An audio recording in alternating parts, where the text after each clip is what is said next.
Bonjour, je suis Florence Duchemin-Pelletier, je suis docteure en histoire de l'art contemporain de l'Université Paris-Nanterre.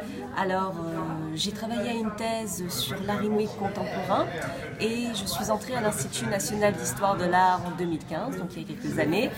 J'ai immédiatement été rattachée au domaine dirigé par Zahia Rahmani, Histoire de l'art mondialisé. Et donc, à partir de là, j'ai participé à la constitution d'un projet que j'ai ensuite coordonné, qui s'intitule Art global et périodique culturel, généalogie critique. Donc, c'est un projet de recensement de revues critiques et culturelles à travers le monde, non européen. C'est vraiment la spécificité du projet. Et donc, qui s'est élaboré en plusieurs pans. C'est-à-dire qu'il y a un recensement en soi de revues. On a recensé environ 1200 revues, donc ce qui n'est pas du tout exhaustif à l'échelle mondiale. Et on constitue en même temps une base de données qui est disponible en ligne avec des fiches informatives qui renvoient vers de nombreuses ressources, de la bibliographie, des sources en ligne lorsqu'il y a eu des campagnes de numérisation des périodiques, voilà, et puis les auteurs, enfin, plein de choses qui peuvent intéresser les chercheurs et les guider dans leur travail, qui peuvent agir aussi comme un moteur vraiment pour la recherche. Et autour de ça, on a également noué des partenariats avec pas mal de chercheurs. On a organisé 4 journées d'études, selon une logique, on revenait dans le temps, et un grand colloque international sur 2 jours. On a réuni là aussi des spécialistes, des mondes non européens, spécialistes de revues.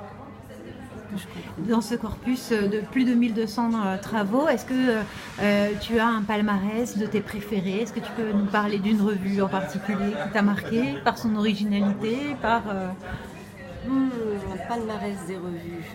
Bon, moi, il y en a certaines qui m'ont particulièrement intéressée parce qu'elles touchent mes domaines, donc l'autochtonie, les revues inuites, des revues amérindiennes. Je me suis aussi intéressée dans le cadre de ce projet à des revues réunionnaises, l'île de la Réunion qui n'est pas mon objet d'étude à la base, mais comme j'ai des origines réunionnaises, eh bien tout d'un coup je me suis dit allons voir ce qui s'est fait sur ces revues réunionnaises. Et là j'ai pu vraiment établir une généalogie. On a au moins une trentaine de périodiques quand même relativement intéressants. Ça débute dans les années 1950 et on est allé jusqu'à la fin des années 80. Je pense notamment à une revue qui s'intitule Nous Réunionnais comme est là, ça veut dire Nous Réunionnais aujourd'hui, qui est une revue diasporique en fait, qui a été réalisée par des étudiants réunionnais qui étaient installés à Paris.